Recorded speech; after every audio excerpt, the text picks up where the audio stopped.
Shalom, berita Mission Sabat 12 bertajuk Lelaki Misterius Menunggang Basikal. Kisah yang diceritakan oleh Vera dari negara Portugal. Vera memberikan pelajaran Alkitab kepada satu pasangan tua, Ana dan Pedro, yang buta huruf. Anak lelaki pasangan itu, Benvendo, membantu pembelajaran Alkitab tersebut. Dia membacakan ayat-ayat Alkitab dengan kuat kepada mereka dan menulis jawaban mereka. Tiada orang Seventh Adventist tinggal di pekan terpencil itu dengan penduduk 100 orang di tengah Portugal. Penduduk pekan itu sederhana dan jujur serta tidak pernah mengembara melampaui pekan terdekat yang agak jauh dari situ. Vera dihantar ke pekan itu untuk bekerja sebagai misionaris selama setahun.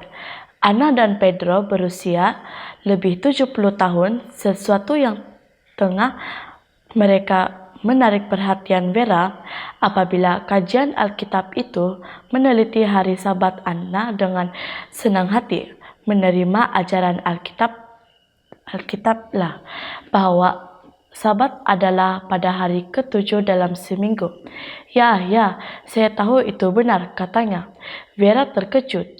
Penduduk di kampung itu cenderung berpegang kepada kepercayaan tradisi mereka.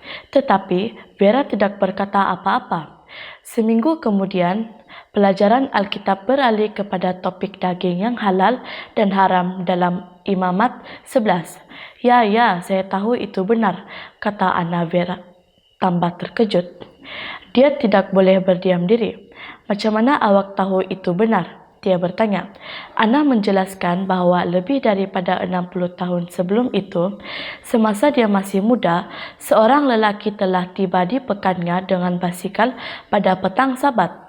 Pelawat itu telah pergi ke dataran tengah pekan dan berkhotbah kepada sesiapa sahaja yang mahu mendengar. Antara yang mendengar ialah ayah Ana. Dia mendengar dan pulang ke rumah.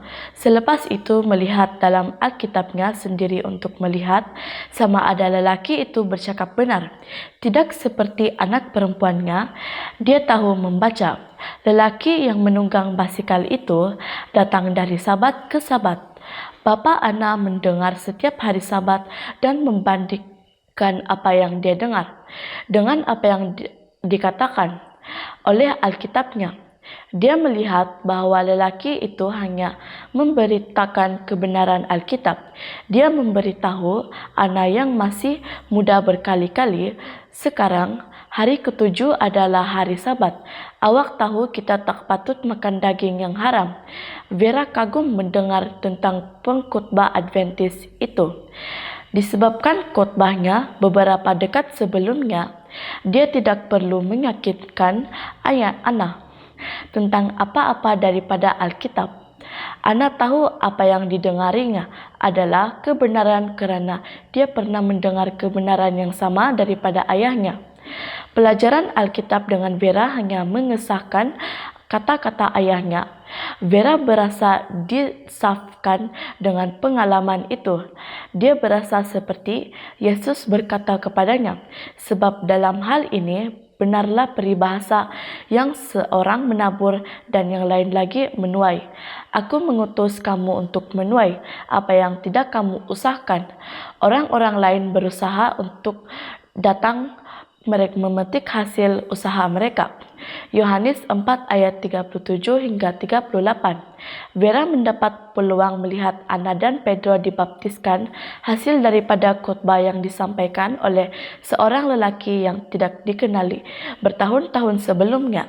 Anak lelaki pasangan itu, Benvendo, juga telah dibaptiskan. Vera tidak pernah melupakan Ana dan Pedro. Pelajaran Alkitab itu dilakukan pada pemulaan pekerjaannya sebagai misionaris, dan pengalaman itu menguatkan imannya. Di mana sahaja dia bekerja sebagai misionaris, dia tidak bimbang sama ada dia melihat hasil yang segera. Tugasnya adalah untuk menyemai benih dan menyerahkan hasilnya kepada Tuhan. Saya tidak sabar-sabar untuk bertemu lelaki yang berbasikal itu di syurga, kata Vera. Saya akan memberitahu dia, lihat, kerja yang kamu lakukan tidak sia-sia. Lihatlah orang-orang ini yang dibaptiskan karena kamu. Pendidikan termasuk pengajian Alkitab di pekan-pekan atau bandar-bandar yang belum dijangkau adalah cara utama gereja Seventh-day Adventist mengongsikan berita baik tentang kedatangan Yesus tidak lama lagi di Portugal. Sebahagian daripada persembahan Sabat ke-13 Kurtai ini yang akan dikumpulkan pada Sabat berikutnya akan membantu mengembangkan pendidikan Adventist dengan membuka sekolah rendah di Setúbal, Portugal. Terima kasih kerana merancang persembahan yang murah hati.